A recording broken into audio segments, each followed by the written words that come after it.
Bertanya mengapa dua orang dapat mendengar sabda Tuhan yang sama, tetapi hidup mereka berubah dengan cara yang sangat berbeda. Mengapa ada hati yang segera dipenuhi sukacita, sementara hati yang lain tetap kosong? Mengapa sebagian orang tetap setia melewati badai kehidupan, sedangkan yang lain perlahan menjauh dari Tuhan?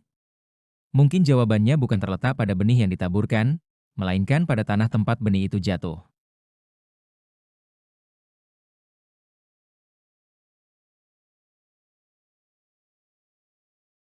Hari ini, Yesus mengajak kita berhenti sejenak dan melihat ke dalam hati sendiri, bukan untuk menghakimi diri, tetapi untuk membiarkan Sang Penabur Ilahi mengolah tanah kehidupan kita agar kembali subur.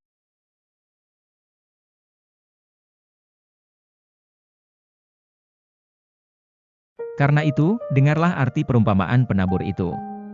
Kepada setiap orang yang mendengar firman tentang kerajaan sorga, tetapi tidak mengertinya, datanglah si jahat dan merampas yang ditaburkan dalam hati orang itu, itulah benih yang ditaburkan di pinggir jalan. Benih yang ditaburkan di tanah yang berbatu-batu ialah orang yang mendengar firman itu dan segera menerimanya dengan gembira. Tetapi ia tidak berakar dan tahan sebentar saja. Apabila datang penindasan atau penganiayaan karena firman itu, orang itu pun segera murtad. Yang ditaburkan di tengah semak duri ialah orang yang mendengar firman itu, lalu kekhawatiran dunia ini dan tipu daya kekayaan menghimpit firman itu sehingga tidak berbuah. Yang ditaburkan di tanah yang baik ialah orang yang mendengar firman itu dan mengerti, dan karena itu ia berbuah, ada yang 100 kali lipat, ada yang 60 kali lipat, ada yang 30 kali lipat. Perumpamaan ini mengajak kita melihat 4 keadaan hati, bukan untuk memberi label kepada orang lain, melainkan untuk memeriksa diri sendiri dengan rendah hati. 1. Tanah di pinggir jalan benih jatuh di jalan yang keras sehingga burung-burung datang dan memakannya. Yesus menjelaskan bahwa ini menggambarkan orang yang mendengar sabda tetapi tidak memahaminya. Hatinya tertutup sehingga si jahat merampas benih itu sebelum sempat bertumbuh.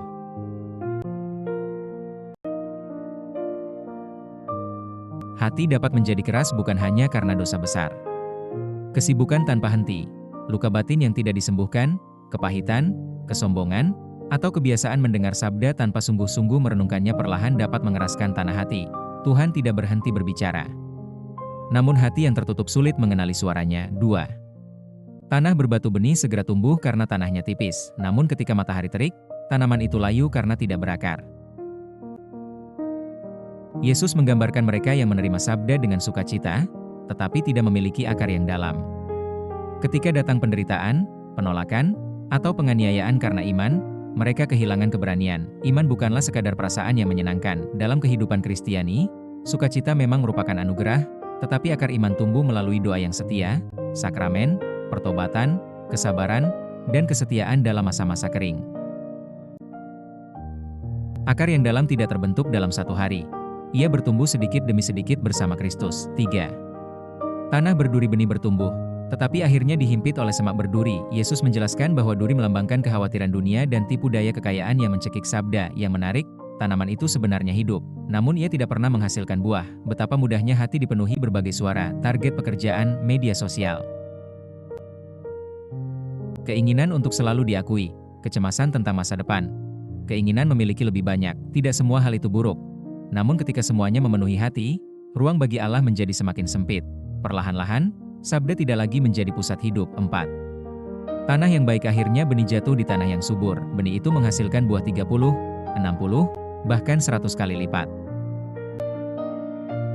Dalam dunia pertanian Yahudi abad pertama, hasil panen sebesar itu merupakan gambaran kelimpahan yang luar biasa. Ini bukan janji kekayaan materi, melainkan lambang kelimpahan karya rahmat Allah dalam hidup orang yang membuka hati baginya. Tanah yang baik bukan berarti hidup tanpa kelemahan. Tanah yang baik adalah hati yang terus bersedia dibentuk, hati yang mau bertobat, hati yang mau mendengarkan, hati yang mau taat, hati yang mau bangkit kembali setiap kali jatuh. Yesus tidak pernah berkata bahwa semua orang akan menghasilkan buah yang sama banyak. Ada yang 30, ada yang 60, ada yang 100, namun semuanya sama-sama berbuah. Di hadapan Allah, kesetiaan jauh lebih penting daripada perbandingan.